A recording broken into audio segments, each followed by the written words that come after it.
ஐயா வணக்கங்க. வணக்கம் வணக்கம் ஐயா. வணக்கம் ஐயா. நீங்க அன்புள்ள ஜாதகம், பாஷுள்ள ஜாதகம், இறக்கவுள்ள ஜாதகம், மற்ற உதவி ஜாதகம் இருந்தாலும் குடும்பத்துல 4 பேர், கணவன் மனைவி, நீங்க 2 பசங்க இருக்காங்க இல்லையா? ஆமா ஆமா. ஆண் வாரிசு இல்லையா? ஆமா சார். 2 பொண்ணு தான். ஆமா. ஒரு பொண்ணு உங்களை வந்து நம்பிக்கை துரோகம் பண்ணிட்டாங்க. ஆமா சார். ஒரு காதல மாட்டிக்கிட்டாங்க இல்லையா? ஆமாங்க சார். உங்க பொண்ணு வசியம் பண்ணி ஒரு பையன் கூட்டு போயிட்டான். ஆமா சார். இருக்குது ஒரு பொண்ணு.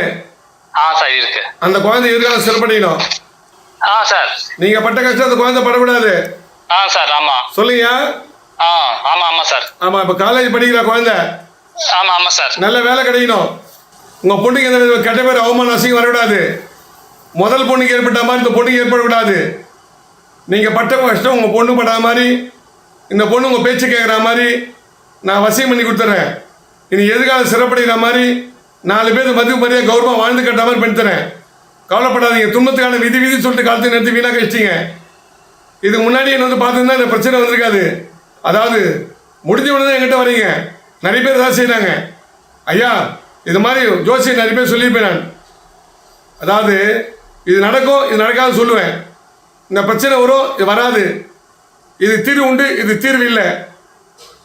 நல்லா மக்கள் உன்னிப்பாக கவனிக்கணும். அதாவது நம்மளால் முடியாது எதுவுமே கிடையாது. இறைவனால எல்லா பிரச்சனையும் தீர்வு ஏற்படும். அந்த பரம்பரை ஜோசியம் மூலிமா எல்லா பிரச்சனையும் தீர்வு காண்பதால் அனைவரும் எங்கிட்ட பயணிடுறாங்க. ஜாதகமே இல்லாமல் என் குலதெய்வமான முடிச்சலாம். ஒரு முகத்தை பார்த்தோம், கைரேகை பார்த்தோம், சாமுத்திர லட்சத்தை பார்த்தோம். நல்லா கவனிக்கணும். ஜாதகமே இல்லாத ஒருவருக்கு துல்லியமாக சொல்லுவேன். முனீஸ்வர அருளாக்கல வால்மணி, செம்மணி, ஜிடாமணி, கருமணி, மாயமணி, மகாமணி, வேதமணி, நாதமணி, பூதமணி, மந்திரமணி, முத்துமணி, நாடமணி அருளாக சொல்லுவேன். எதுக்காக வந்தீங்க? என்ன பிரச்சனை? நீங்கள் சொல்லாமல் சொல்லதான் ஜோசியம்.